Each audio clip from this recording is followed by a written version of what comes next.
தமிழெழுத்து நிகழ்ச்சிக்கு அன்போடு வரவேற்கின்றோம் நேர்களே. இலக்கு நிர்ணயிக்கப்பட்டுள்ளது. குறைந்தபட்சம் 500 இந்திய தமிழ் மீனவர்களையாவது கைது செய்வதற்கு, அவர்களுடைய படகுகளை பறிமுதல் செய்து ஏலத்துக்கு விடுவதற்கு. இலங்கையுடைய மீனவர் விவகார அமைச்சர் இந்த கருத்தை வெளியிட்டிருக்கிறார். இது தமிழக மீனவர்களை அதிர்ச்சியில் உறைய வைத்திருக்கிறது என்று சொன்னால் மிகையல்ல. நட்பு நாடு இலங்கை இந்தியாவுடைய நட்பு நாடாக கருதப்படுகிறது. ஒரு நட்பு நாடு இப்படி இலக்கு வைத்து வேட்டையாடுவது அப்படிங்கிறது ஏற்புடையதா?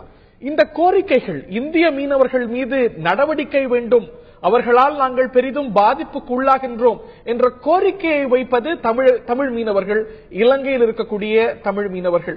ஆக இந்த ஒரு பிரச்சனையுடைய இரண்டு பக்கங்கள் அப்படின்னு எடுத்துக்கொண்டால், ஒன்று இந்தியாவில் இருக்கக்கூடிய தமிழ் மீனவர்கள், இன்னொன்று இலங்கையில் இருக்கக்கூடிய தமிழ் மீனவர்கள். ஆனால் இலங்கை அரசாங்கத்துடைய அறிவிப்பு, அதுவும் இந்திய வெளிவிவகார செயலர் இலங்கைக்கு விஜயம் செய்ய இருக்கக்கூடிய சில நாட்களுக்கு முன்பு இந்த ஒரு அறிவிப்பு அப்படிங்கிறது பல கேள்விகளை எழுப்பி இருக்கிறது. பகிரங்கமாக இலக்கு வைத்து இப்படி கைது செய்ய போகின்றோம், இப்படி ஏலத்துக்கு விட போகின்றோம் அப்படின்னு இலக்கு வைப்பதெல்லாம் ஒரு நட்பு நாட்டுக்கு அழகா? இந்தியா சரியான எதிர்வினையை ஆற்ற வேண்டாமா? இதற்கு இந்தியாவுடைய பதில் என்ன? இந்திய அரசு என்ன செய்ய வேண்டும்? தொடர்ந்து மீனவர் விவகாரத்தில் இலங்கை அரசாங்கம் சவால் விடும் வண்ணமே, இந்தியாவுக்கு சவால் விடும் வண்ணமே நடந்து வருகிறது. இந்த கேள்விகள் எல்லாம் எழுகின்றன. மறுபக்கத்தையும் நாம் பார்க்காமல் இருக்க முடியாது. இலங்கை தமிழ் மீனவர்கள் இந்த ஒரு இந்திய மீனவர்களால் தொடர்ந்து நாங்கள் பாதிப்புக்கு உள்ளாகின்றோம், இதற்கு ஒரு நிரந்தர தீர்வு வேண்டும் என்று கோரிக்கையை தொடர்ந்து வைத்து வருகிறார்கள். அதற்கு நம்முடைய நடவடிக்கை என்ன அப்படிங்கிற கேள்வியும் சேர்ந்து எழுகிறது. இந்திய அரசாங்கம் என்ன செய்ய வேண்டும் என்ற கேள்விகளும், இதற்கான தீர்வை நோக்கி துளியேனும் நகர்கின்றோமா அப்படிங்கிற கேள்விகளும் சேர்ந்து எழுந்திருக்கின்றன. மீனவர்களை குறிவைக்கும் இலங்கை, என்ன செய்ய வேண்டும் இந்தியா என்ற தலைப்பில் இன்றைய நிகழ்ச்சியில் விவாதிக்க இருக்கின்றோம். நிகழ்வில் நம்முடைய மதிமுகவுடைய துணை பொதுச் செயலாளர் திரு மல்லை சத்யா அவர்கள் இணைகிறார். அவரை நிகழ்ச்சிக்கு அன்போடு வரவேற்கின்றோம். இலங்கையுடைய தமிழ் தேசிய கூட்டமைப்புடைய மூத்த தலைவர் திரு சுரேஷ் பிரேமச்சந்திரன் ஸ்கைப் வாயிலாக இந்த நிகழ்ச்சியில் நம்முடைய இணைகிறார். அவரையும் அன்போடு வரவேற்கின்றோம். அதே போல தமிழ்நாடு விசைப்படகு மீனவர் சங்கத்துடைய முக்கிய பிரமுகர் திரு தேவதாஸ் அவர்களும் இந்த நிகழ்ச்சியில் நம்முடைய இணைந்திருக்கிறார்கள்.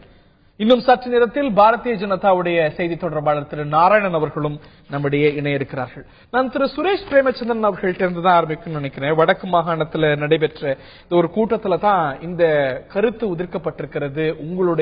உங்கள் நாட்டு மீன்வள விவகாரத்துறை அமைச்சரா இந்த கருத்தை இலங்கையுடைய மீன்வள விவகார அமைச்சர் சொன்னபோது தமிழ் தேசிய கூட்டமைப்புடைய திரு சுமந்திரனும் அருகாமையிலேயே இருக்கத்தான் செய்திருக்கிறார். இந்திய மீனவர்களை கைது செய்ய வேண்டும்னு உங்களுடைய மீனவர்கள பல பிரிவினர் அல்ல சில பிரிவினர் தொடர்ந்து வலியுறுத்தி வராங்க. அந்த போராட்டங்களுக்கெல்லாம் தமிழ் தேசிய கூட்டமைப்பும் ஆதரவு தெரிவித்து வருகிறது. ஒரு பக்கம் இலங்கை தமிழர்களுக்காக இந்திய மீனவர்கள் உட்பட தொப்புள்கடி உறவுகள் அப்படின்னு இந்திய அரசை பகைத்துக் கொண்டு போராட்டம் நடத்துகிறார்கள். இன்னொரு பக்கம் அந்த தொப்புள்கடி உறவுகளுக்கு எதிராக நீங்க உங்க ஜனாதிபதியிட்ட மகஜர் கொடுப்பதும், இந்த நடவடிக்கை எடுக்கப்படும் பொழுது அதை வலியுறுத்துவதும் சரியா நியாயமா திரு சுரேஷ் பிரேமச்சந்திரன்? இலங்கை தமிழ் மக்களுக்காக இந்திய தமிழ் மக்கள் போராடினார்கள், இன்னும் போராடி கொண்டிருக்கின்றார்கள். நிச்சயமாக அது நாங்கள் மிக மிக மனதார இடுகவரன் கூப்பி அவர்களது போராட்டத்திற்கு எங்களது நன்றிகள், வாழ்த்துக்கள் எல்லாத்தையும் தெரிவிக்கின்றோம். ஆனால் அதே சமயம் நான் உங்களிடம் ஒரு கேள்வி கேட்க வேண்டும். எங்களது விடுதலைக்காக நிச்சயமாக நீங்கள் குரல் கொடுக்கிறீர்கள், அதற்காக உயிரையும் கொடுக்கிறீர்கள். ஆனால் அதே சமயம் அதற்காக எமது தரப்பில் இருக்கக்கூடிய மீனவர்களுடைய வயிற்றில் அடிக்கலாமா, தொடர்ந்து அடித்துக் கொண்டிருக்கலாமா என்ற கேள்வி அந்த மீனவர்களிடம் இருந்து வருகிற பொழுது அதற்கான பதிலை நாங்கள் என்னவென்று கூறுவது? தொடர்ச்சியாக இது தொடர்பாக நான் புதிதாக சொல்வதற்கு எதுவும் இல்லை. உயிரையே விட்டு கொடுக்கக்கூடிய உறவுகளுக்காக இதுல ஏன் நீங்க பகிரக்கூடாது? ஏன் இதுல ஒரு சின்ன விட்டு கொடுத்தல இலங்கை தமிழர்கள் செய்யக்கூடாது, நீங்கள் செய்யக்கூடாது? அதுல நீங்கள் முதலாவதாக ஒன்று, இந்தியா கடலுக்குள் இந்த மீன் தொகை அழிந்து போனதற்கான காரணம் என்ன என்பதை முதலில் நீங்கள் கண்டுபிடிக்க வேண்டும். அதிலேயே நீங்கள் இலங்கை கடற்பரப்புக்குள்ளும் ஏற்படுத்தினால் அது இன்னும் சிறிது காலத்திற்குள் அது இந்தியாவில் இருக்கக்கூடிய தமிழக மீனவர்களுக்கும் எதுவும் இல்லை, இலங்கையில் இருக்கக்கூடிய தமிழக மீனவர்களுக்கும் எதுவும் இல்லை என்ற நிலையைத்தான் அது தோற்றுவிக்கும். ஏன் தமிழக தரப்பில் இந்திய தரப்பு தமிழகத்திலிருந்து கடலிலுடன் மீன் அழிந்து போனதற்கான காரணம் என்ன என்றால், பெரிய பெரிய இழுவை ரோலர்கள் அது அடிமட்ட நிலம் வரையில் எல்லாவற்றையும் அழித்து துடைத்திருக்கிறார்கள். இந்த கடலுக்குள் பாவிக்க கூடாத வள்ளங்கள் பாவிக்கப்பட்டிருக்கின்றன. பாவிக்கக்கூடாத முறையில் அந்த மீன்பிடியில் நடைபெற்றிருக்கின்றது. அதனை யாரும் கண்டுகொள்ளவில்லை. பணம் தான் அங்க முதலாளிகளுக்கு நோக்கமாக இருந்ததே தவிர தமது கடலை பாதுகாக்க வேண்டும் என்பது நோக்கமாக இருக்கவில்லை. இந்த நிலையில் தான் அவர்கள் மீன் தேடி இலங்கை கடலுக்குள் வர வேண்டி இருக்கின்றது. இலங்கையில் உள்ள மீனவர்கள் சாதாரண படகின் மூலம்தான் அவர்கள் மீன்பிடிக்கிறார்கள். இவர்கள் வருகிற பொழுது என்ன, அவர்களுடைய வலைகள் வெட்டப்படுகிறது. அவர்களது முந்தநாத்து கூட முல்லைத்தீவில் அவர்களது படகொன்று தாழ்க்கப்பட்டது. அந்த வலைகள் வெட்டி எறியப்பட்டன. இங்கு உள்ள இங்கே உள்ள மீனவர்கள் அவர்களை கடற்கரைக்கு இழுத்து வர வேண்டிய ஒரு சூழல் ஏற்பட்டது. ஆகவே நான் கேட்கின்றேன், இது எவ்வளவு தூரம் ஒரு சரியான நிலைப்பாடு என்பதை இந்திய அரசு, தமிழக அரசு அதை ஏன் புரிந்து கொள்ளவில்லை? இந்த மீன் பிடித்தல் முறை இவர்கள் என்ன கேட்கின்றார்கள்? இலக்கு வைத்து உங்களுடைய தொப்புள் கொடி உறவுகளை கைது செய்வதும் அவர்களுடைய படகுகளை பறிமுதல் செய்து ஏலம் விடுவேன் அறிவிப்பதும் இந்த பிரச்சனைக்கு ஒரு சரியான அணுகுமுறையா? அதாவது இங்குள்ள அமைச்சர் என்ன வார்த்தை பிரயோகங்களை பேசுகிறார், இங்குள்ள அமைச்சர் என்ன விஷயங்களை சொல்கிறார், அதனை நாங்கள் ஏற்றுக்கொள்கிறோமா இல்லையா என்பது வேறு பிரச்சனை. நிச்சயமாக நாங்கள் அதனை ஏற்றுக்கொள்ளவில்லை. அந்த விஷயத்தை அது சரியான முறையில் தனது வார்த்தை பிரயோகங்களை சொன்னால் என்பதை நாங்கள் ஏற்றுக்கொள்ளவில்லை. ஆனால் இலங்கையின் வடபகுதியில் இருக்கக்கூடிய தமிழ் மீனவர்கள் மிக மோசமாக பாதிக்கப்படுகிறார்கள் என்பது உண்மை. அந்த பாதிப்பில் இருந்து அவர்கள் விடுவிக்கப்பட வேண்டும். தொடர்ச்சியாக அவர்கள் இருக்கக்கூடிய அரசியல்வாதிகளுக்கு அவர்கள் தொடர்ச்சியான அழுத்தங்களை கொடுக்கின்றார்கள். தங்களது வாழ்வாதாரங்கள் இல்லாமல் போவதாக சொல்கிறார்கள். இங்கிருக்கக்கூடிய அரசியல்வாதிகள் அவர்களுக்கு என்ன பதிலை சொல்ல முடியும்? அவர்கள் கேட்பது எங்களுடைய கடல் எல்லைக்குள் அவர்களை வர வேண்டாம் என்று கூறுங்கள், இல்லாவிட்டால் இந்த ரோலர்களை மாற்றி போட்டில் வர சொல்லுங்கள், அப்படி வருகிற பொழுது நாங்கள் பகிர்ந்து கொள்ளலாம் என்றும் கூறுகிறார்கள். அதனை ஏற்றுக்கொள்வதற்கு தமிழகத்தில் இருக்கக்கூடிய அந்த ட்ரோலர் முதலாளிகள் தயாராக இல்லை.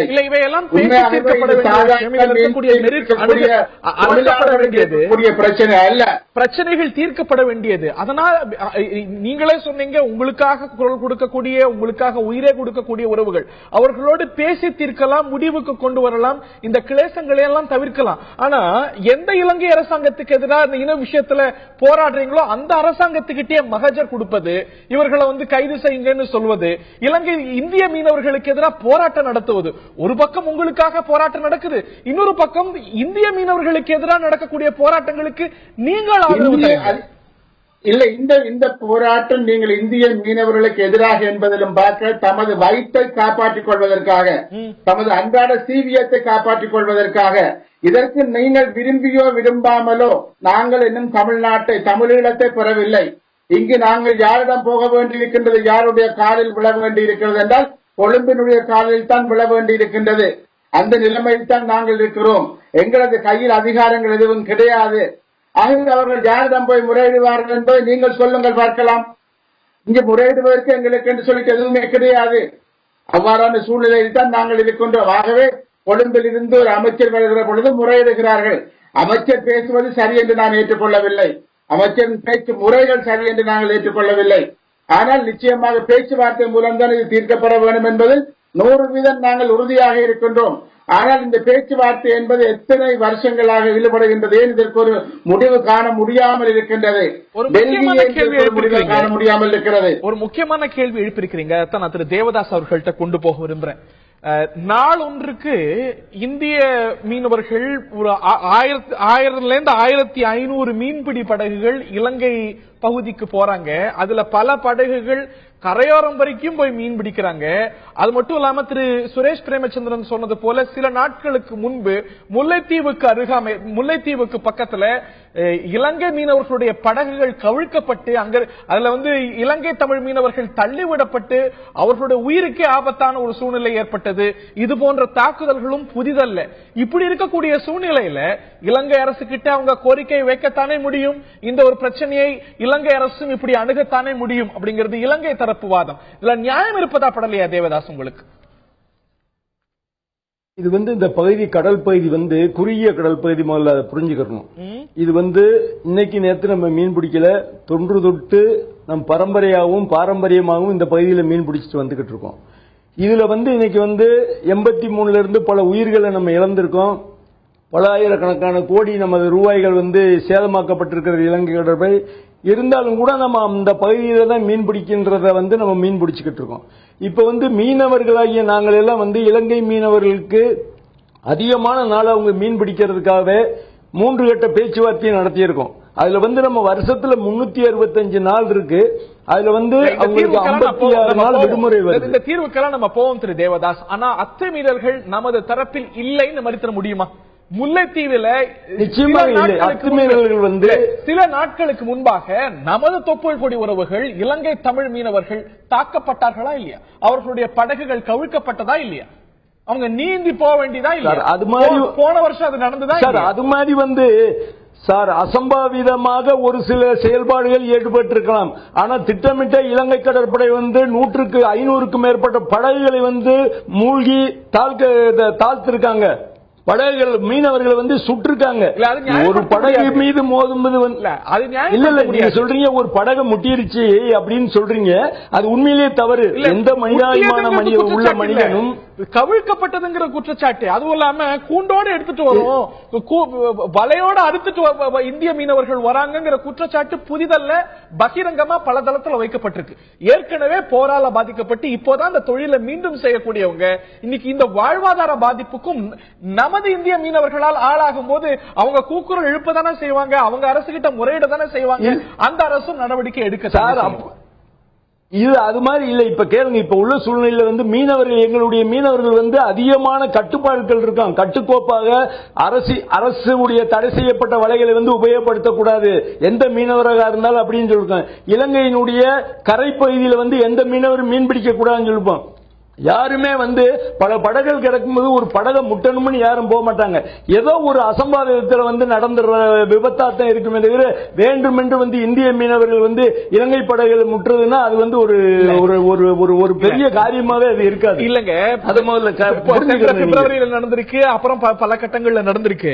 நான் கேட்கறது காரை நகர்ல, தலைமன்னார்ல, திரிகோணமலையில இவையெல்லாம் சர்வதேச கடல் எல்லைக்கோ இந்திய மீனவர்கள் மீன்பிடிக்க அனுமதிக்கப்பட்ட அதிகாரப்பூர்வ எல்லைக்கோ அருகாமையில் இல்ல. இலங்கை கரை பகுதிகளில், அதுவும் அந்த மீனவர்கள் பாரம்பரியமா அவர்களுடைய உரிமை பெற்ற பகுதிகளில் மீன்பிடிக்கக்கூடிய நிகழ்வுகள் அங்க கைதாவது அப்படிங்கிறது வாடிக்கையா நடந்த ஒரு விஷயம். இவையெல்லாம் ராமேஸ்வரம் மீனவர்கள் 12 நாட்டிக்கல் மைல் கரையிலிருந்து பிடிக்கலாம். இது 40 நாட்டிக்கல் மைல் 50 நாட்டிக்கல் மைல் தாண்டி அங்க மீன் பிடிக்கும் பொழுது அந்த மீனவர்கள் இந்த பிரச்சனைக்கு பாதிப்புக்கு உள்ளாவாங்களா இல்லையா?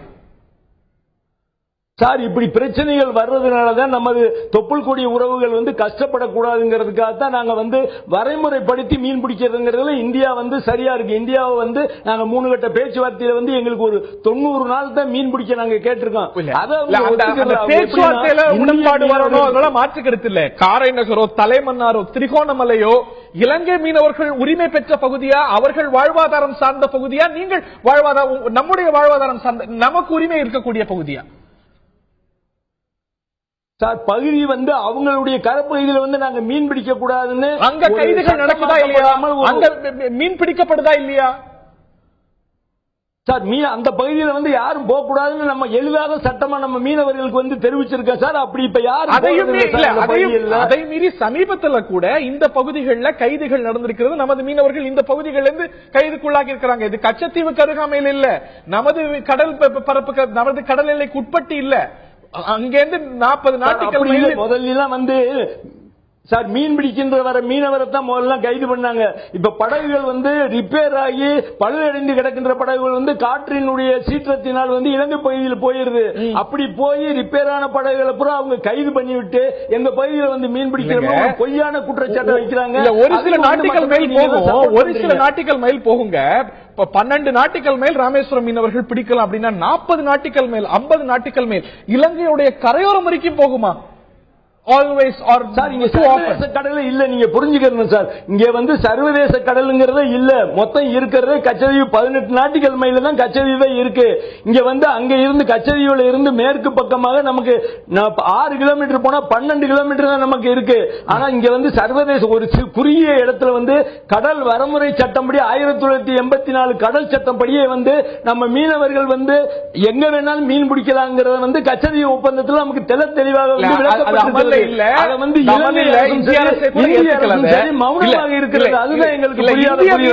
கைதாகக்கூடிய காரைநகர், தலைமன்னார், திருகோணமலை, நெடுந்தீவு இவையெல்லாம் ராமேஸ்வரத்துக்கும் கச்சத்தீவுக்கும் பக்கத்திலே இருக்கு. சார் நீங்க என்னன்னா இவங்க பிடிக்கிறது அந்த கடல் பகுதியில் இல்ல சார். எங்களை பிடிக்கிறது கச்சதீவு பகுதியில் பிடிச்சிட்டு போனாலும் எங்களுடைய மீனவர்களை அவர்கள் நேவியில ஒப்படைக்கும் போது அது நெடுந்தீவா இருக்கு, இல்லைன்னா தலைமன்னாரா இருக்கு, இல்லைன்னா காங்கேசன் துறையா இருக்கு, இல்லைன்னா யாழ்ப்பாணமா இருக்கு. இந்த பகுதியில் ஒப்படைக்கின்ற காரணத்தினால எங்களை அந்த பகுதியில் மீன் பிடிச்சோம்னு ஒரு தவறான குற்றச்சாட்டை சொல்லிக்கிட்டு இருக்காங்க. அதை நீங்க கேட்டுக்கிட்டு இருக்கீங்க. ரைட், அது தவறான குற்றச்சாட்டுங்கிறது உங்களுடைய பார்வை. நான் திரு நாராயணன் அவர்கள் நம்முடைய நிகரார், பாரதிய ஜனதாவுடைய செய்தி தொடர்பாளர். இன்னும் சற்று நேரத்தில் அவர் நம்முடைய இருக்கிறார். நான் திரு மல்லை சத்யா அவர்கள்ட்ட நான் கருத்து கேட்டு திரு நாராயணன் கிட்ட செல்ல இருக்கின்றேன். ஒரு இலக்கு வைத்து ஒரு 500 மீனவர்களை நாங்க பிடிப்போம், படகுகளை பறிமுதல் செய்ய போறோம் அப்படின்னு இலங்கை அரசு அறிவிக்கிறது, பகிரங்கமாக அறிவிக்கிறது. பிரச்சனையுடைய 2 பக்கத்திலையும் தமிழ் மீனவர்கள், தமிழ் பேசக்கூடிய மீனவர்கள், இலங்கை தமிழ் மீனவர்கள், இந்திய தமிழ் மீனவர்கள் இருக்கிறாங்க. இது சார்ந்த உங்களுடைய முதற்கட்ட பார்வையை நான் கேட்க விரும்புகிறேன். இலங்கையை பொறுத்தவரையிலுமே என்றைக்கும் ஒரு இந்தியாவுடைய நட்பு நாடு என்று நாம் ஒருபோதும் கணக்கில் கொள்ள முடியாது. நேற்றைய தினம் இலங்கையுடைய மீன்வளத்துறை அமைச்சர் மகிந்த அமரவீரா அவர்கள் சொல்லியிருக்கிறார், இனிமேல் மீன்பிடிக்கின்ற மீனவர்களுடைய சொத்துக்கள் பறிமுதல் செய்யப்படும் என்று கடுமையான உத்தரவுகளை பிறப்பித்திருக்கிறார்கள். இதை ஒருபோதும் நாம் ஏற்றுக்கொள்ள முடியாது. இந்த பிரச்சனை இன்று நேற்று துவங்கியதல்ல. அன்னை இந்திரா அவர்கள் மறைவுக்கு பின்னால் 11/11/1984 துவங்கியதுதான் இந்த பிரச்சனை. அன்றுதான் ராமேஸ்வரம் மீனவர் முதலாக முனியசாமி என்பவர் சிங்கள ராணுவத்தால் படுகொலை செய்யப்படுகிறார். படுகொலை செய்யப்பட்டதற்கு துவங்கி இன்று வரை ஏறக்குறைய 32 ஆண்டுகள் கடந்தோடிவிட்டது. இந்த 32 ஆண்டுகளில் ஒரு தீர்க்கமான முடிவுகள் எடுக்கப்படாமல் இருக்கிறது. இதற்கான காரணம் அன்றைக்கு வலிமையான பிரதமராக அன்னை இந்திரா அவர்களுக்கு தெரிந்த காரணத்தினால் அந்த முடிவை அவர்களால் தயங்கி இருந்தார்கள். எனவே இன்றைக்கு அதுபோன்ற நிலைமை இல்லாத காரணத்தினால் எதுவும் செய்யலாம் என்ற நிலைமைக்கு தள்ளப்பட்டிருக்கிறது. இப்ப சமீப காலமாக உயிர்பலி இல்லை என்று ஒன்றால் சொல்லலாம். ஆனால் உயிர் வாழ்வதற்கான எந்த உத்தரவாதம் இல்லாத சூழல். அவருடைய சொத்துக்கள் பறிமுதல் செய்யப்படுகிறது, வலைகள் அறுத்தெறியப்படுகிறது. இன்றைய தேதி வரையிலும் 89 தமிழக மீனவர்கள் அங்கு இலங்கை சிறையில் அடைக்கப்பட்டிருக்கின்றார்கள். 59 படகுகள் இன்றைக்கு பறிமுதல் செய்யப்பட்டிருக்கிறது. ஆக இவையெல்லாம் தொடர்ந்து சிங்கள அரசாங்கம் செய்து கொண்டிருப்பது. சிங்கள அரசாங்கம் நீங்க சொல்றீங்க, ஆனால் சற்று நேரத்துக்கு முன்பாக தமிழ் தேசிய கூட்டமைப்புடைய மூத்த தலைவர் எந்த கருத்தை சொன்னார்? நீங்க வலியுறுத்தக்கூடிய கருத்தியா? எங்களுடைய வாழ்வாதாரம் பாதிக்கப்படுகிறது, இந்த நடவடிக்கை இன்றியமையாதது, அவசியமானதுங்கிறது அங்க இருக்கக்கூடிய தமிழர்களுடைய பார்வை, அங்க இருக்கக்கூடிய மீனவர்கள் வலியுறுத்துவது, அவர்களை பிரதிநிதித்துவம் செய்யக்கூடிய கட்சிகளும் இந்திய மீனவர்கள் அத்துமீறாங்கன்னு சொல்றாங்க. இந்திய பிரதமராக இருந்த இந்திரா அவர்கள் 1974 ஜூன் 26, 28 தேதிகளில் இந்திரா ஸ்ரீமா பண்டாரநாயக்கா ஒப்பந்தத்தின் பிரகாரம் கச்சத்தீவு தாரைவார்க்கப்படுகிறது. அது ராமேஸ்வரம் நம்முடைய ராமநாதபுரம் சேதுபதி மன்னருக்கு சொந்தமானது. 1250 புலையன் 285 ஏக்கர் அந்த நிலமாக தாரை வார்க்கப்படுகிறது. இந்த தாரை வார்க்கப்படுகின்ற போது அப்போது போடப்படுகின்ற ஒப்பந்தத்தின் பிரகாரம் நம்முடைய பாரம்பரிய மீன்பிடி உரிமைகள் ஒருபோதும் தடை செய்யப்படாது. நீங்கள் அங்கு மீன் பிடிக்கலாம், உங்களுடைய படகுகளை அங்கு நிறுத்திக் கொள்ளலாம், வலைகளை உயர்த்திக் கொள்ளலாம் என்பதெல்லாம் உத்தரவாதமாக வழங்கப்பட்டிருக்கிறது. அது சட்டத்திலேயே கொண்டு வரப்பட்டிருக்கிறது, அந்த ஒப்பந்தத்தில் சரத்திலேயே கொண்டு வரப்பட்டிருக்கிறது. 74 அக்ரிமெண்ட். அந்த விவகாரத்தின் பிரகாரம் நம்முடைய தமிழக மீனவர்கள் அங்கு சென்று மீன் பிடிக்கின்றார்கள். கச்சத்தீவை ஒட்டி பிடிக்கிறதுக்கான உரிமை அதுல 74 ஒப்பந்தத்துல இருக்கு. 76ல கடித பரிமாற்றத்துல 2 நாட்டு வெளிவிவகார செயலாளர்கள் மாற்றாங்க. நான் கேட்பது இன்னைக்கு காங்கேசன் தெரியலையோ நெடுந்தீவிலையோ தலைமன்னார்லயோ இவையெல்லாம் கச்சத்தீவை ஒட்டிய பகுதிகளா, இன்னைக்கு சர்ச்சைக்குரிய பகுதிகளா, கைதுகள் நிறைய நடக்கக்கூடிய பகுதிகளா இருப்பவை? இல்ல, சர்வதேச மீன்பிடி உரிமைகளை பற்றி நாம் பார்க்கின்ற போது மீனவருடைய நலன் சார்ந்து சர்வதேச நீதிமன்றம் ஒரு அற்புதமான தீர்வை தந்திருக்கிறது. அது என்னவென்றால் 1961 போடப்பட்ட இங்கிலாந்தும் ஐஸ்லாந்துக்கும் இடையிலான ஒப்பந்தம். அந்த ஒப்பந்தத்தில் ஐஸ்லாந்து மீனவர்கள் இங்கிலாந்துடைய கடற்பரப்பில் 20 கிலோமீட்டர் அவர் அந்த வரையறுக்கப்பட்ட எல்லைக்குள் மீன் பிடிக்கலாம். ஆனால் அதை தாண்டி 50 கிலோமீட்டர் சென்று ஐஸ்லாந்து மீனவர்கள் மீன் பிடிக்கின்ற போது இதை சர்வதேச நீதிமன்றத்திற்கு இங்கிலாந்து கொண்டு செல்கிறது. 74 அந்த தீர்ப்பு வழங்கப்படுகிறது. இவர்கள் அந்த இடத்தை பாத்தியத்தை உரிமை கொண்டாட முடியாது, ஆனால் மீன்பிடிக்கின்ற உரிமை வழங்கப்படுகிறது என்று அந்த உத்தரவாதம் தள்ளப்படுகிறது. எனவே அதை வைத்து பார்க்கின்ற போது மீனவர்கள் மீன்பிடிப்பதற்கான உத்தரவாதத்தை 2 அரசுகளும் ஒத்துக்கொள்ள வேண்டும் என்பதால் நம்முடைய பார்வையாக வைக்க வேண்டும். முதற்கட்ட கருத்து எடுத்துக்கிற மீண்டும் உங்கள்கிட்ட விரிவா வரேன். திரு நாராயணன் அவர்கள் நம்முடைய இணைகிறார், பாஜகவுடைய செய்தி தொடர்பாளர். நட்பு நாடு இலங்கை இந்தியாவுடைய அதிகாரப்பூர்வ நட்பு நாடு. ஆனா இலக்கு வைத்து இத்தனை மீனவர்களை பிடிக்க போறோம், படகுகளை பறிமுதல் செய்ய போறோம், நாங்க அதை ஏலத்துக்கு விட போறோம் அப்படின்னு அறிவிக்கிறார். அப்படின்னா நமது மாண்புக்கும் நமது இந்திய தேசத்துக்கும் விடப்பட்ட சவாலா ஏன் இதுவரைக்கும் இந்திய அரசு பார்க்கல, அதற்கு எதிர்வினை ஆற்றல, கண்டனம் தெரிவிக்கல? கடந்த பல்வேறு ஆண்டுகளாக நம்முடைய இலங்கையில் இருக்கக்கூடிய தமிழர்களுடைய நல்வாழ்வுக்காக பேசிக் கொண்டிருந்த அத்தனை கட்சிகளுமே இப்பொழுது நம்முடைய தமிழ் தேசிய தலைவர் பேசும்பொழுது பல விஷயங்களை அவர் சொன்னார். எங்களுடைய வாழ்வாதாரம் பாதிக்கப்படுகிறது, அதாவது நம்முடைய தொப்புள் கொடி உறவுகள் தான் இதனால் பாதிக்கப்படுகிறார்கள் என்று அவர்கள் சொல்கிறார்கள். அதை நம்ம முதல்ல முக்கியமா புரிஞ்சு அந்த பிரச்சனையுடைய வீரியத்தை உணர நான் கேட்பது, இது தீர்க்கப்படணும், இது பாதிப்புக்குள்ளாவது யார், எதனால் பிரச்சனை, இது அணுகப்பட வேண்டிய விஷயம், ஆராயப்பட வேண்டிய விஷயம், பல கட்டங்களமா வாய்ச்சு வர விஷயம். நான் கேட்பது இலக்கு வைத்து இத்தனை பேரை பிடிப்போம் அப்படிங்கிறது. அதாவது நேற்று பேசியிருக்கிறாரு, இன்றைய தினம் நம்முடைய வெளியுறவுத்துறை செயலாளர் ஜெய்சங்கர் அவர்கள் அங்கே சென்றிருக்கிறார். அடுத்த மாதம் சுஷ்மா ஸ்வராஜ் அவர்கள் செல்லவிருக்கிறார். தொடர்ந்து இல்லங்க, நீங்க ஹரி என்ன எதிர் நேற்று பேசிருக்கிறாங்க, இன்னைக்கு கண்டிப்பா அது குறித்து பேசுவாங்க. நீங்க பேச மாட்டோம், நாளைக்கு காலைல பாருங்க, கண்டிப்பா இது குறித்து அவர்கள் பேசியதும் இதை கண்டனம் தெரிவித்து இது போல் நீங்கள் செய்யக்கூடாது, பேச்சுவார்த்தையின் மூலமாக நாம் இதை தீர்த்துக் கொள்ள வேண்டும் என்று சொல்லுவார்கள். இல்லைங்க, நமது நட்பு நாடு அது இவ்வளவு இலக்கு வைக்கிறாங்க அப்படிங்கும்போது இந்த ஒரு பேச்சுவார்த்தையை வெளிவாரத்துறை செயலாளருடைய பயணமே ரத்து செய்யப்படுகிறது.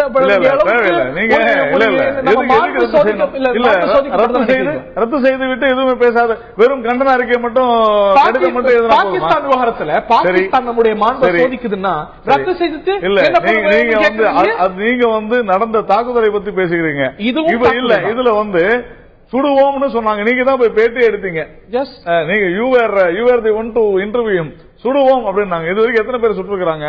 அது இந்திய அரசு மிக சரியாக அவர்களை ஹேண்டில் செய்த விதத்தின் காரணத்தினால்தான் அதெல்லாம் நடக்கல. ஆனால் தொடர்ந்து இரு நடக்குதா இல்லையா? தாக்குதல் நடக்கலங்க. அதாவது நீங்க தாக்குதல் இல்ல, நான் என்ன கேட்கிறேன், கைது செய்யப்படுகிறார்கள். அதாவது அவங்க அங்க இருக்கக்கூடிய தமிழ் மீனவர்கள் என்ன சொல்கிறார்கள் என்றால், எங்கள் பகுதிக்கு வராதீர்கள் என்று சொல்கிறார்கள். நம்மை பொறுத்தவரை என்ன சொல்கிறோம், இது பாரம்பரியமாக நாங்கள் மீன் பிடித்துக் கொண்டிருந்த பகுதி, நாங்க அங்க வருவோம், எங்களுக்கு உதவி செய்யுங்க. இதை பேச்சுவார்த்தையின் மூலம் மட்டுமே தீர்க்க முடியும். இலங்கை அரசாங்கம் அந்த இலங்கை தமிழர்களுக்கு உதவி செய்யக்கூடாதுன்னு சொல்றீங்களா? இரண்டு மீனவர்களுக்கும் பாதிப்பு இல்லாத வகையில் ஒரு தீர்வு வேணும். அதுதான் திரு தேவதாஸ் சொல்வார், அதுதான் திரு பிரேமச்சந்திரன் சொல்வார், நீங்க சொல்வீங்க, திரு சத்யா சொல்வார். ஆனா நான் கேட்பது இலக்கு நிர்ணயிப்பது, சுடுவோம் என்று பேசுவது சொல்லலையா? பாகிஸ்தானே இருக்காது, நாங்களும் திருப்பி அடிப்போம், எவ்வளவோ சொல்றோம். நான் என்ன சொல்றேன், இல்லங்க, அவங்க நாட்டினுடைய அமைச்சர் பேசியதற்கு கண்டிப்பாக நாம் நீங்கள் இது போல பேசிய தவறு என்று மத்திய அரசு சொல்லும். அதுல மாற்றுக்கிறது கிடையாது. ப்ராப்ளம் என்னன்னா, ஹரி எதிர்பார்ப்பது போல மல்லைய சத்தியா எதிர்பார்ப்பது போல ரியாக்ட் பண்ண முடியாது. ஒரு செய்தி இதுதான் நான் சொன்னேன். இயல்பான எதிர்பார்ப்பு நீங்க எதிர்கட்சியா இருக்கும் போது இல்லங்க, எதிர்கட்சியா இருக்கும் போது Hari, you please allow me to speak. ஏற்கனவே சுடுவோம் என்று சொன்ன பொழுது இந்த அரசாங்கம் உடனடியாக சுஷ்மா ஸ்வராஜ் அவர்கள் அந்த அமைச்சரிடம் பிரதமரிடம் தெளிவாக பேசியிருக்கிறார். அதற்கு பிறகு அந்த இவர்கள் சொன்ன நடவடிக்கை எதுவும் கிடையாது. நான் என்ன கேட்கிறேன், இப்ப கூட அதுக்கப்புறம் தான் தந்தி டிவிக்கு ரணில் விக்ரமசிங்கே பேட்டி கொடுத்தது பிப்ரவரி மாசம் 2015. ஆனா தாக்குதல்கள் அன்னிலிருந்து டிசம்பர் வரைக்கும் இந்திய மீனவர்கள் இல்லங்க 2 இந்திய மீனவர்கள் தாக்குதல் நடத்தப்பட்ட நரேந்திர மோடி ஆட்சியில நீங்க ஒரு விஷயம் புரியாத நீங்க தாக்குதல் நடத்தப்பட்டதா இல்லையா? புறந்தள்ளலாமா? முடிச்சிட்டீங்களா? எஸ். 2 விஷயம் தான். What is the stand of central and state government? இதுல 2 அரசாங்கத்தினுடைய நிலைப்பாடு என்னன்னா, நாம் நம்முடைய எல்லைக்குள்ளே மீன்பிடித்துக் கொள்ள வேண்டும், ஆழ்கடல் மீன்பிடிப்பு நாங்கள் உருவாக்கி தருகிறோம். இது 2 கவர்மெண்ட், சென்ட்ரல் கவர்மெண்ட் மட்டும் இல்ல, தெளிவா ஒரு மீனவருடைய இயக்கங்களையும் சொல்லி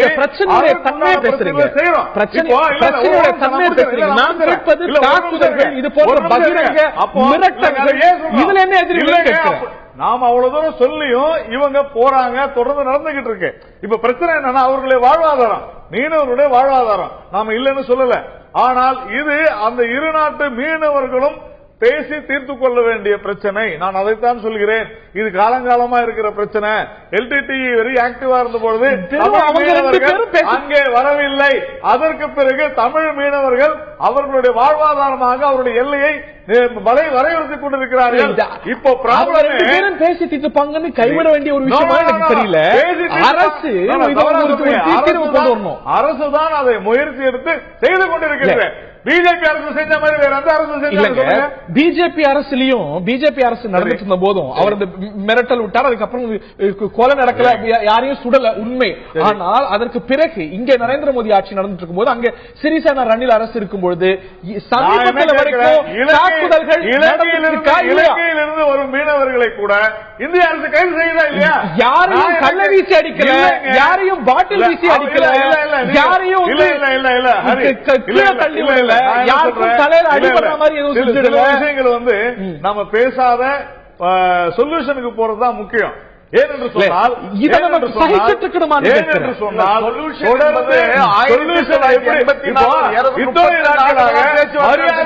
வைகோ அவர்கள் மதிமுக என்கின்ற ஒரு கட்சி தொடர்ந்து ஈழத் தமிழர்களுக்காக போராடி கொண்டிருந்தவர்கள், அங்கே இருக்கக்கூடிய ஈழத் தமிழர்கள் தான் இப்பொழுதும் அங்கே பாதிக்கப்படுகிறார்கள். இது போன்ற பிரச்சனைகள் வரும்பொழுது இதை எப்படி சுமூகமாக தீர்க்க வேண்டும் என்பதை தான் நாம் பார்க்க வேண்டும்.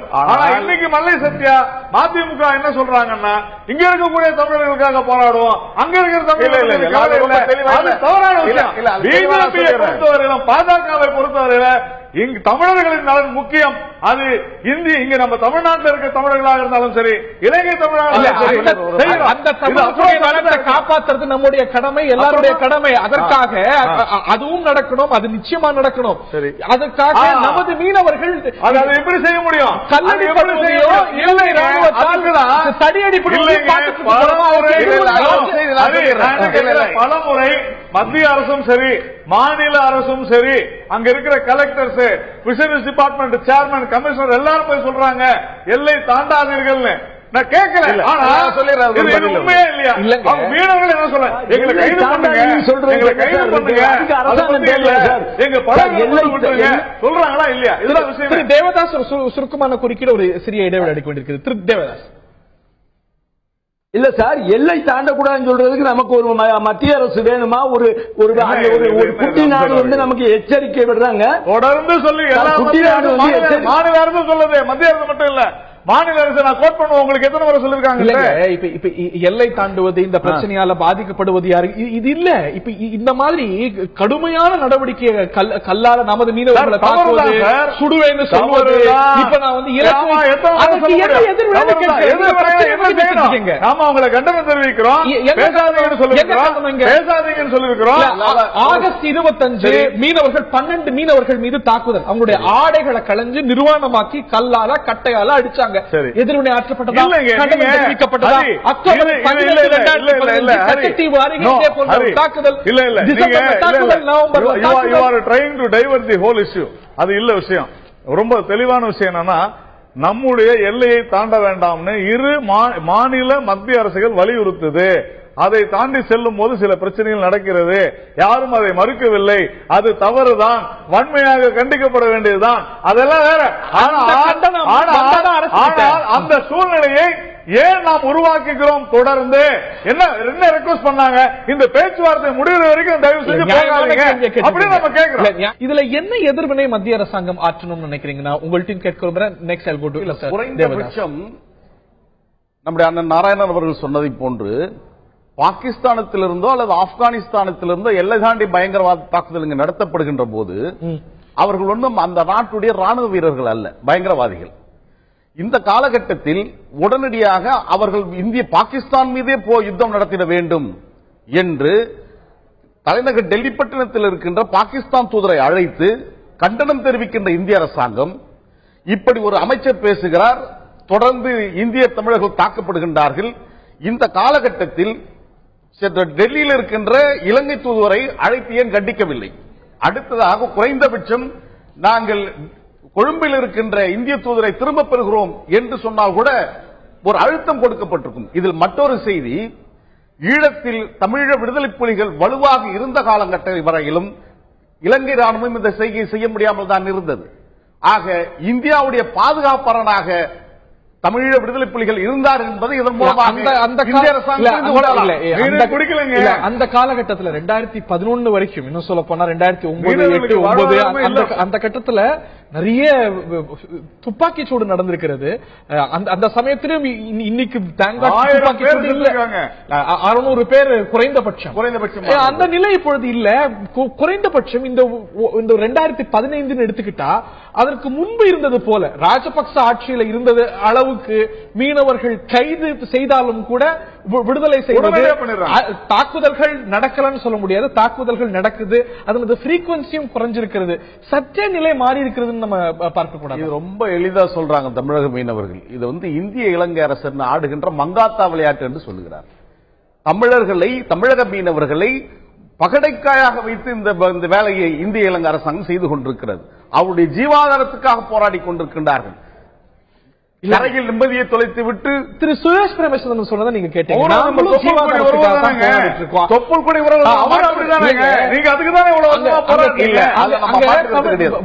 வடக்கு ஆனால் அங்கே வந்து தாக்குவது இலங்கை அரசாங்கம். இலங்கை அரசாங்கம் தேசிய கொடி பிடித்துக் கொண்டு வந்து இந்திய மீனவர்களை தாக்குகிறார். தாக்கப்படுகின்ற என்ன செய்தது? வடக்கு மாகாணத்துடைய மீன்வள அமைச்சர் ஜனாதிபதியை சந்தித்து இது ரொம்ப பெரிய பிரச்சனையா இருக்கு, எங்களுக்கு ஏதாவது நடவடிக்கை எடுங்கிறார். அங்க தமிழ் மீனவர்கள் நடத்தக்கூடிய போராட்டத்துக்கு தமிழ் தேசிய கூட்டமைப்பு ஆதரவு வழங்குது. எங்களுடைய வாழ்வாதார பிரச்சனைங்கிற ரீதியில பார்க்கிறோம். நீங்க இதுல இன்வால்வ் இன்னொரு தரப்பிலும் தமிழ் மீனவர்கள், it is a sensitive issue. இன்னும் இதுல அவ்வளவு எளிமையான ஒரு பிரச்சனை இல்ல அப்படிங்கிறது நீங்க உணரலையா? ஏன் இதற்கான ஒரு நடவடிக்கை இந்திய அரசாங்கம் எடுக்கவில்லை? பேச்சுவார்த்தை நடந்திருக்கு. என்ன மல்லை 32 ஆண்டுகள் இந்த டயலாக் போயிட்டு என்னன்னு பாருங்க. 5 ஆண்டுகள் அப்ப அங்க பிரச்சனையே கிடையாது இருந்தது. கிடையாது. அப்போ புலிகள் பாதுகாப்பு புலிகளுடைய பிரச்சனைனால அங்க மீனை பிடிக்கல. இல்ல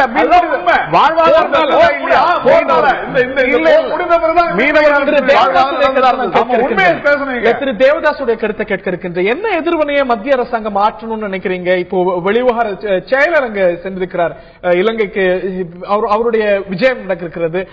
அதுல என்ன மாதிரியான வலியுறுத்தல்கள் செய்யணும்னு நினைக்கிறீங்க? ஏன்னா இந்த ஒரு கோரிக்கை இலங்கை தமிழ் மீனவர்கள் டீம் இருக்கிறது, இந்த ஒரு பிரச்சனை தீர்க்கப்படணும், அக்ரெசர்ஸ் ஆர் இந்தியன் பிஷர்மேன். உங்களுடைய பார்வை சார்? இலங்கை அரசு இந்த கண்டனம் தெரிவிச்சிருக்காரு. யார் சொல்லியிருக்கா? ஒரு சாதாரண ஆள் சொல்ல, ஒரு மீன்துறை அமைச்சர் நாங்க இத்தனை படகுகளை பிடிப்போம், இத்தனை மீனவர்களை கைது பண்ணுவோம், படகுகளை ஏல விடுவோம்னு ஒரு அமைச்சர் சொல்லியிருக்காரு. அதுக்கு இந்திய அரசு இது வரைக்கும் கண்டனம் தெரிவிக்கிறது. இன்னைக்கு வரைக்கும் இதுவரைக்கும் இன்னும் எந்த விதமான கண்டனம் தெரியல. ஆனா வெளியுறவு செயலாளர் எதுக்கு போயிருந்தாருன்னா, இன்னைக்கு புரோகிராமுக்காக அவர் போல. இன்னைக்கு இலங்கை அமைச்சருடைய இன்னைக்கு அந்த அவருடைய அறிக்கைக்காக அவர் போல. அவர் ஏற்கனவே போறதுக்காக பதிவு செய்யப்பட்டு அந்த பேச்சுவார்த்தைக்கு தான் விவகாரம் அப்படிங்கறத மறுக்க முடியாது சார் ஏற்கனவே மீனவர்களை வந்து பிடிச்சிருக்காங்க, இல்லைன்னு சொல்ல படகுகளை பிடிச்சிருக்காங்க. ஆனா என்ன நடந்துச்சுன்னா உடனடியாக மீனவர்களையும் படகுகளை விடுவிச்சுக்கிட்டு இருந்தாங்க. இப்ப கடந்த காலங்களில் என்ன நடக்குதுன்னா படகுகளையும் விடுறதில்லை, மீனவர்களையும் விடுறதில்லை. இதுவரைக்கும் 96 மீனவர்கள் இன்னைக்கு ஜெயில இருக்காங்க. 64 படகு இப்ப இருக்கு. ஏற்கனவே ஒரு 6 மாசத்துக்கு முன்னாடி 78 படகுகளை பிடிச்சாங்க. அதுல 62 படகு மட்டும்தான் வந்திருக்கு. 16 படகுகள் சுத்தமாக இலங்கை கடற்படையால் மூழ்கடிக்கப்பட்டாங்க. கரையில் அவங்க ரிப்போர்ட் கொடுத்திருக்காங்க, எங்க பகுதியில் இந்த படகு மூழ்கிருச்சு அப்படின்னு சொல்லி இருக்காங்க. ஆனா இதுவரைக்கும் ஒரு மைய அரசு மீனவர்கள் மீன் பிடிப்பதற்கு நாங்க மீனவர்கள் உடன்பாடுக்கு ரெடியா இருக்கோம். வருஷம் 365 நாள் நாங்க மீன் பிடிக்கணும்னு சொல்ல மறைந்த ஜனாதிபதி உலக நாட்டினுடைய அறிவாளி அப்துல் கலாம் அவர்கள் என்ன சொன்னாங்கன்னா, வாரத்தில் 3 நாள் எங்க மீனவர்கள் மீன் பிடிக்கட்டும், மீத 4 நாள் மீன் பிடிக்கலாமே தவிர இப்ப இலங்கை தமிழர்கள் ஏத்துக்கலையே. இல்ல அங்க இருக்கக்கூடிய உங்களுக்கு வைக்கணும். இல்ல அதே சுஷ்மா ஸ்வராஜ் முடியுமா? ஏற்கனவே எதிர்கட்சி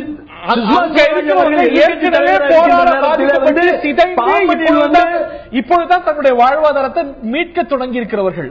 நம்மளுடைய சொல்யூஷன் சார் நாங்க வருஷம்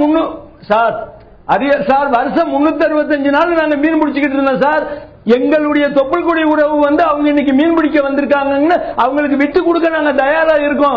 எங்களுக்கு ஒரு 90 நாள் கொடுங்க, வருஷத்துல 365 நாள் ஒரு 90 நாள் கொடுங்க மீன் பிடிக்க. திரு சுரேஷ் அவர்கள்ட்ட எடுத்து போக விரும்புறேன். ஏன் இந்த சொல்யூஷன் உங்களுக்கு ஏற்புடையதா படல? இந்த விவகாரத்துல நீங்களும் தமிழ் தேசிய கூட்டமைப்போ அங்க இருக்கக்கூடிய வடமாகாணத்தில் இருக்கக்கூடிய இதர கட்சிகளோ இலங்கை அரசாங்கமோ ஒரே பேஜில் இருப்பது எங்களுக்கெல்லாம் அப்படி சற்று வியப்பாகவே இருக்கிறது. நீங்களும் உங்களுடைய இலங்கை அரசாங்கமும் ஒரே நிலைப்பாட்டில் தான் இந்த விவகாரத்தில் இருக்கிறீங்க. அதுல ஒரு திருத்தம், அதாவது என்னை பொறுத்தவரையில் கொழும்புக்கும் டெல்லிக்கும் இந்த மீனவர்கள் பிரச்சனை என்பது பிரியோரிட்டி லிஸ்டில் எந்த இடத்தில் இருக்கிறது என்பது முதலாவது கேள்வி. ஆகவே அது ஒரு புறம், அந்த கேள்வி ஒரு முக்கியமான கேள்வி என்பதை நான் தெரிவித்துக் கொண்டு இன்னும் ஒரு விடயத்தை சொல்ல விரும்புகின்றேன். 90 நாளோ 100 நாளோ தமிழக மீனவர்கள் இலங்கை கடல் எல்லைக்குள் மீன் பிடிப்பதற்கு இலங்கை மீனவர்கள் ஒத்துக்கொண்டிருக்கிறார்கள். எப்பொழுது என்றால் அவர்கள் இந்த வள்ளங்களை விடுத்து சாதாரண படகுகளில் மீன்பிடிக்க வருவார்களாக இருந்தால் அதனை ஏற்றுக்கொள்ள அவர்கள் தயாராக இருக்கிறார்கள். இவர்கள் பாரிய வள்ளங்களில் வருகின்ற பொழுது இந்த மீனவர்களுடைய வலைகள் அறுக்கப்படுகிறது. அவர்களுடைய அந்த வலைகள் அறுந்து போவதால் லட்சக்கணக்கான இழப்பு ஏற்படுகிறது. அதனை நஷ்டம் கொடுப்பதற்கு யாரும் கிடையாது. ஆகவே அது ஒரு பிரச்சனை போக, இரண்டாவது கடல் அடி மட்டத்துடன் சகல மீன்களும் குஞ்சு குருமான் உட்பட எல்லாமே அள்ளப்படுகிறது என்ற குற்றச்சாட்டு இலங்கை மீனவர்களால் வைக்கப்படுகிறது. ஆகவே இலங்கை கடலுக்குள் 90 நாளல்ல 100 நாள் கூட மீன் பிடிப்பதற்கு இலங்கை மீனவர்கள் அனுமதி அளிக்க தயாராக இருக்கிறார்கள். அவர்கள் தங்களது அந்த மீன் பிடிக்கின்ற முறையை மாற்றி வருகிற நிறைய பேர் ஏத்துக்கிறாங்க, இது தீர்க்கப்படணும். ஆனா அதற்கு உங்கள் அரசாங்கம் உங்களுடைய கடற்படை ஆற்றக்கூடிய எதிர்வினை, அதற்கு வலைகளை எறிவது, இல்லாட்டி கல்லால தாக்குவது, தடியால தாக்குவது, அதற்கு எதிராக தானே நீங்க போராடணும். இந்திய மீனவர்களுக்கு பிரச்சனை வரும்போது எவ்வளவு போராட்டங்கள் வடக்கு மாகாணத்தில் நடந்திருக்கிறது. மாறா இந்திய மீனவர்களுக்கு எதிரான போராட்டத்துக்கு ஆதரவு தெரிவிக்கிறீங்க. சரி, நாங்கள் இலங்கை கடற்படையினருக்கு ஒரு நற்சான்றிதழ் பத்திரம் கொடுப்பதற்கு நாங்கள் தயாராக இல்லை. தமிழக மீனவர்கள் எவ்வளவு பேரு அவர்களால் அநியாயமாக கொல்லப்பட்டார்கள் என்பது நாங்கள் அறிவோம். நாங்கள் அதனை பூர்ணமாக ஏற்றுக்கொள்கிறோம். ஆகவே அவர்கள் சரியாக செயற்படுகிறார்கள் என்று நாங்கள் எதுவும் கூற வரவில்லை. ஆனால் அதே சமயம் இங்க இருக்கக்கூடிய நிலைமைகளை பொறுத்தவரையில் இங்கிருக்கக்கூடிய மீனவ மக்களுடைய வாழ்வாதாரம் என்பது நிச்சயமாக இங்கிருக்கக்கூடிய அரசியல்வாதிகளுக்கும் இங்கிருக்கக்கூடிய தமிழர் தலைவர்களுக்கும் அது ஒரு முக்கியமான பிரச்சனையாக வருகின்றது. அவர்களது வள்ளங்கள் பாதிக்கப்படுகிறது, வலைகள் பாதிக்கப்படுகிறது, ஒட்டுமொத்தமான மீனும் நான் சொன்ன மாதிரியே அள்ளப்படுகிறது. அவ்வாறான சூழ்நிலையில் நான் இவர்களுடன் பேசியிருக்கிறேன். அவர்கள் என்ன சொன்னார்கள், 90 நாளில் அவர்கள் 100 நாளும் மீன்பிடிக்க முடியும். ஆனால் அவர்கள் இவ்வாறான இழுவை படகு வள்ளங்களுடன் மீன்பிடிப்பதை எங்களால் ஏற்றுக்கொள்ள முடியாது.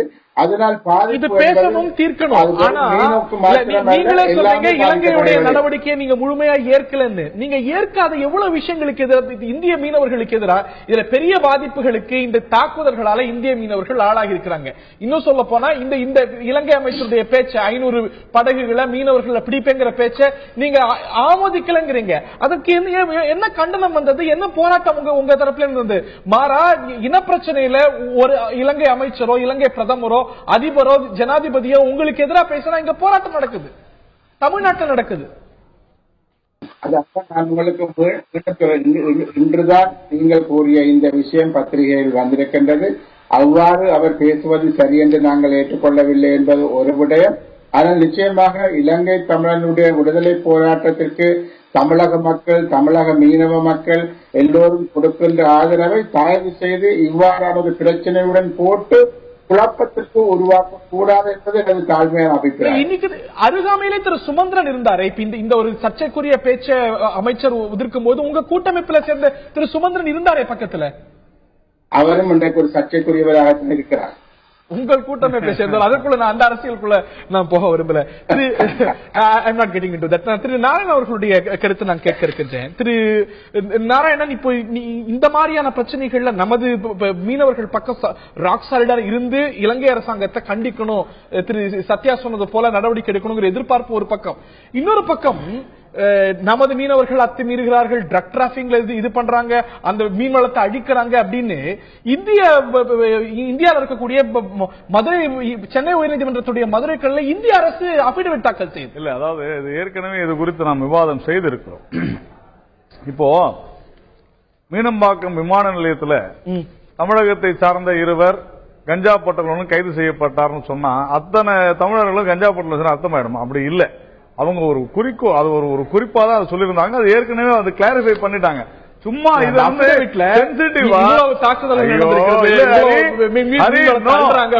இலங்கை அரசு அபிடவிட்ல எல்லா பத்திரிகைகள்லயும் தமிழர்கள் கைது 2 கஞ்சா ஹீரோயினோட கைது ஆனாங்க. தமிழக அத்தனை பேரும் ஹீரோயின் ஆயிடுமா? இல்லங்க, நான் என்ன கேட்கிறேன், எந்த தருணத்துல சொல்லப்படுது இல்லங்க, எந்த தருணத்துல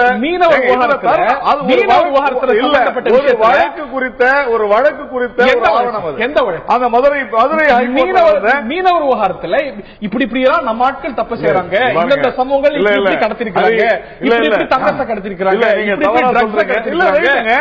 நடந்திருக்கலாம். நீங்க நடக்கலன்னு சொல்ல முடியுமா? அதற்காக எல்லா மீனவர்களும் அந்த மாதிரி எப்படி நீங்க எடுத்துக்க முடியும்? அது குட்டையை குழப்பம் செயல், அது தவறான விஷயம். நான் மறுபடியும் சொல்றேன், அதற்கான விளக்கம் மிக தெளிவாக கொடுக்கப்பட்டுவிட்டது. இதையெல்லாம் குழப்பி ஒரு அரசியல் பதட்டத்தை உருவாக்க வேண்டிய அவசியமே கிடையாது. இலங்கைக்கு சென்றிருந்த போது நாங்க சுடுவோம் அப்படின்னு ரணில் விக்ரமசிங்கே இப்ப இந்த ஜெயசங்கருடைய விஜயம் போது இந்த பேச்சு வருது. நீங்க எல்லாத்தையும் முடிச்சு போட்டு பேசினா பிரயோஜனமே கிடையாது.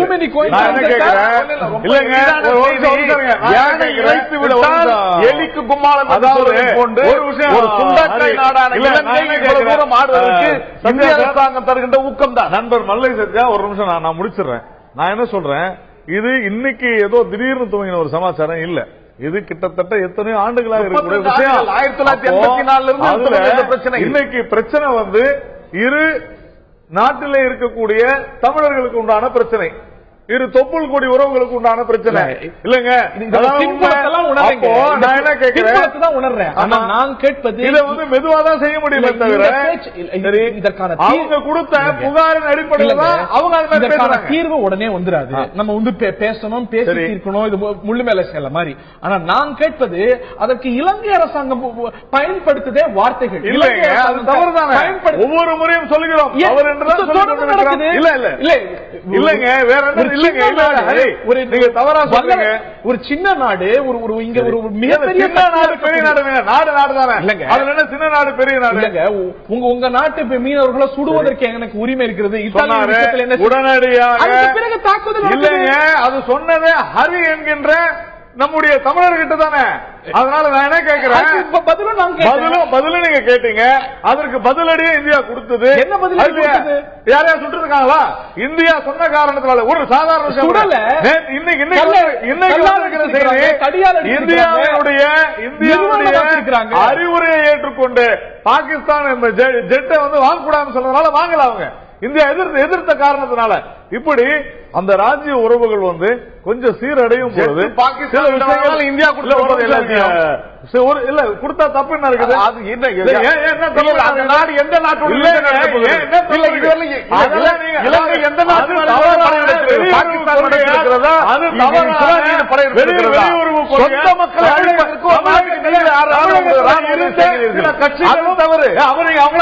தமிழகத்தில் கூட்டணியில் இருக்கிறாங்க. இலங்கை ஒரு தோழமை கட்சி கூட தான் இன்னைக்கு அங்க கூட்டணியில் இருந்துச்சு. ஏன் நீங்க கேட்கல? இல்ல இலங்கை அன்றைக்கு இருந்த மத்திய அரசாங்கம் சரியாக அதை கையாளவில்லை. இப்போது இருக்கிற மத்திய அரசாங்கம் சரியாக கையாளும். இப்ப ஜெய்சங்கர் அவர்கள் சென்றிருக்கிறார். கண்டிப்பா அதை விட நீங்க மாட்டாரு தெரிவிக்கல. இல்லங்க நான் என்ன கேட்கிறேன்,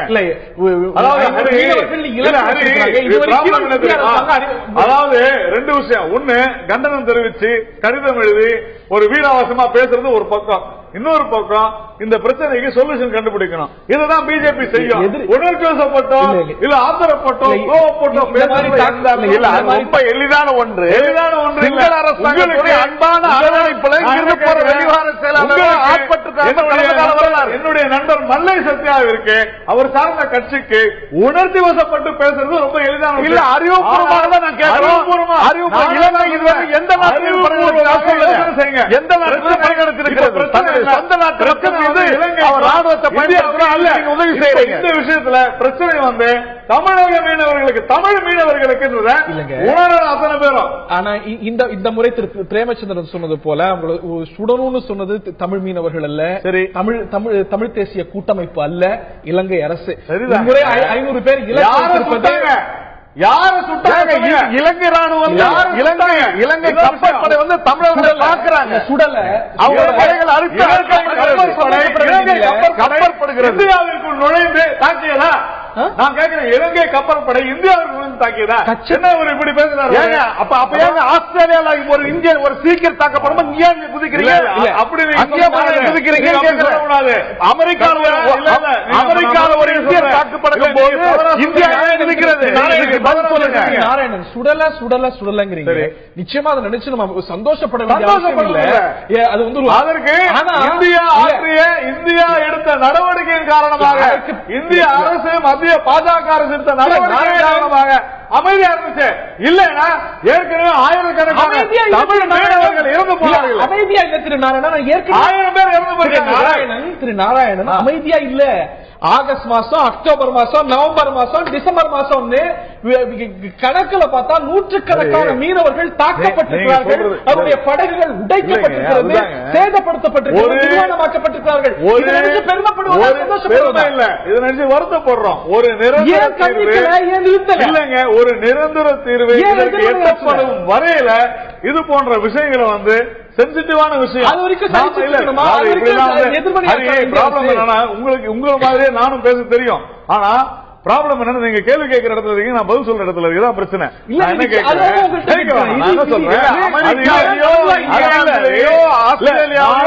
எந்த நாடும் இந்தியாவை தாக்கல. கப்பற்படையை தாக்குகின்ற போது கப்பற்படை எங்கு தாக்குகிறது தான் நீங்க கேள்வி. அமெரிக்கால யாரு எந்த யாரு அமெரிக்கால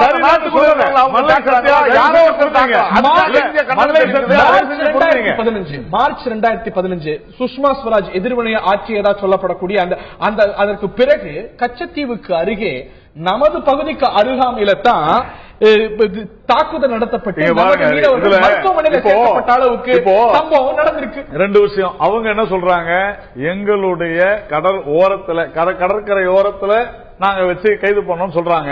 நம்ம மீனவர்கள் என்ன சொல்றாங்க, நாங்க கச்சத்தீவுக்கு பக்கத்துல தான் இருந்தோம் அப்படின்னு சொல்றாங்க. இதுதான் தேவதாசுடைய இறுதி கருத்து.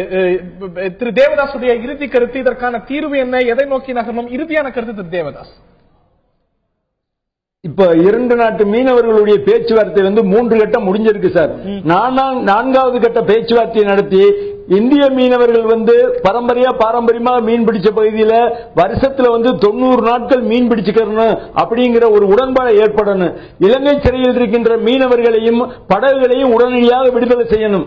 இனிமே எந்த மீனவர்களையும் தாக்கக்கூடாது, எந்த மீனவர்களையும் சரி படகுகளையும் சரி கைது செய்யக்கூடாது. அதற்கு நம்ம மைய அரசு ஒரு உடன்படிக்கையை உடனடியாக ஏற்படுத்தணும். உயிரோடு இருக்கிறவனுக்கு தான் சோறு போடணும், எதிர காலம் தாழ்த்தி சோறு போடுறது வேஸ்டா போயிடும். செத்த பின்னாடி எதுக்கு பால் ஊத்தணும்? உயிரோட இருக்கும்போது இந்த மத்திய அரசார் இலங்கையிடம் பேசி ஒரு மீனவனுடைய வாழ்வாதாரத்தை காத்து கொடுக்கணும். ஏற்கனவே உள்ள அரசு காத்து கொடுக்கல. அது மாதிரி நான் இருந்துகிட்டு இருக்கேன், பேச்சுவார்த்தை மூலியமா போய்கிட்டு இருக்குன்னு சொன்னா இது அரசியல் பேசலாமே தவிர உண்மையான நிலையில இருந்து நாராயணன் சார் பேசினா அவருக்கு தெரியும். இல்ல நீங்க சொன்ன இறுதியா சொன்ன விஷயங்கள் மிகவும் முக்கியமானது. அதைத்தான் திரு சுரேஷ் பிரேமச்சந்திரன் இறுதியான கருத்துக்களா கேட்க விரும்புறேன். அதாவது இந்த பிரச்சனை தீர்க்கப்படணும். இந்திய தமிழ் மீனவர்களும் பாதிப்புக்குள்ளா இருக்கிறாங்க, இலங்கை தமிழ் மீனவர்களும் இந்த விவகாரத்தில் பாதிப்புக்குள்ளா இருக்கிறாங்க. மாற்று கருத்துல திரு தேவதாஸ் சொல்றார், தாக்குதல்கள் நடத்தக்கூடாது, கைதுகள் கூடாது, இது இல்லாம இந்த ஒரு பிரச்சனைக்கு சுமூக தீர்வு ஏற்படணும் அப்படிங்கிறார். இந்த தாக்குதலும் கைதுகளும் கூடாது அப்படின்னு நீங்களும் வலியுறுத்துவீங்களா? நிச்சயமாக தாக்குதல்கள் கைதுகள் நடக்க வேண்டும் என்று நாங்கள் விரும்புவது என்பது அல்ல. ஆனால் இதற்கு ஒரு தீர்வு காணப்படாமல் இந்த தீர்வினை வருஷக்கணக்காக ஒத்தி போட்டு கொண்டு போவது என்பது இது உண்மையாகவே இருதரப்பிலும் இருக்கக்கூடிய தமிழர்களுக்குள் ஒரு கலவரத்தை ஏற்படுத்துவதற்கான முயற்சி என்று சொல்லித்தான் நான் நினைக்கின்றேன். ஏனென்றால் இந்த பிரச்சனை விரைவாக தீர்க்கப்பட்டு 2 தரப்பிற்கும் இடையில் இவ்வாறான பிரச்சனைகள் வராமல் அவர்கள் தமது தொழிலை செய்வதாக இருக்க வேண்டும். அவ்வாறு செய்யாவிட்டால் நிச்சயமாக என்ன தொடர்ந்து நடைபெறப் போகிறது என்றால் கைதுகள் நடைபெறும், தொழிலாளர்கள் கைது செய்யப்படுவார்கள், வள்ளங்கள் கைது பிடிக்கப்படும். ஆகவே இது தொடர்ச்சியாக ஒரு பிரச்சனையாகவே தான் இருந்து கொண்டிருக்கும். இதற்கு மாற்றம் வேண்டும் என்றால் விரைவான தீர்வு என்பது மிக மிக அவசியம். ஆகவே கொழும்பிலும் டெல்லியிலும் இது பிரையாரிட்டி லிஸ்டில் முதலாவதாக இருந்தால் மாத்திரம்தான் இவை உடனடியாக கையாளப்படும் என்று நான் எதிர்பார்க்கின்றேன். உண்மை ரைட்லி செட். இந்த ஒரு பிரச்சனை நிரந்தர தீர்வு எட்டும் வரை இந்த ஒரு கிளேசங்கள் தொடருமோ, இந்த ஒரு பிரச்சனைகள் தொடருமோ அப்படிங்கிற அச்சம் தான் நமக்கு எழுகிறது. 500 விசைப்படகுகளை பறிமுதல் செய்வோம், மீனவர்களை கைது செய்வோம் அப்படின்னு ஒரு நாட்டுடைய மீன்வள அமைச்சர் இலக்கு வைத்து சொல்வாரையானால் நிச்சயமாக யாரும் அதை ஏற்றுக்கொள்ள முடியாது. அதே வேளையில இது 2 தரப்பிலுமே பாதிப்புக்குள்ளா இருக்கிறது. இந்த பிரச்சனையுடைய 2 பகுதியில் இருப்பது தமிழ் மீனவர்கள் அப்படிங்கும்போது ஒரு சென்சிட்டிவான விஷயம், தீர்க்கப்பட வேண்டிய விஷயம், கவனமா தீர்க்கப்பட வேண்டிய விஷயம். திரு சுரேஷ் சொன்னது போல, திரு நாராயணன் வலியுறுத்தியது போல பிரையாரிட்டியோட அணுகப்பட வேண்டிய விஷயம் அப்படிங்கிறதுல மாற்று கருத்தில்லை. விரைவில் அதற்கு ஒரு முடிவு வேண்டும். நீண்டகால தீர்வு அப்படின்னு நீண்ட காலமா பேசிட்டு இருக்கோம். அது விரைந்து எடுக்க வேண்டும். அது ஒரு பிரையாரிட்டி கொடுத்து முன்னுரிமை கொடுத்து இந்த ஒரு பிரச்சனை அப்படிங்கிறது 2 நாட்டு மீனவர்களுக்கும் இடையே ஏற்படாத வண்ணம் ஒரு தீர்வை நோக்கி நகரவாது தொடங்கணும் அடைவதற்கு முன்பு. நிகழ்ச்சியில பங்கு கொண்ட விருந்தினர்கள் அனைவருக்கும் நன்றி.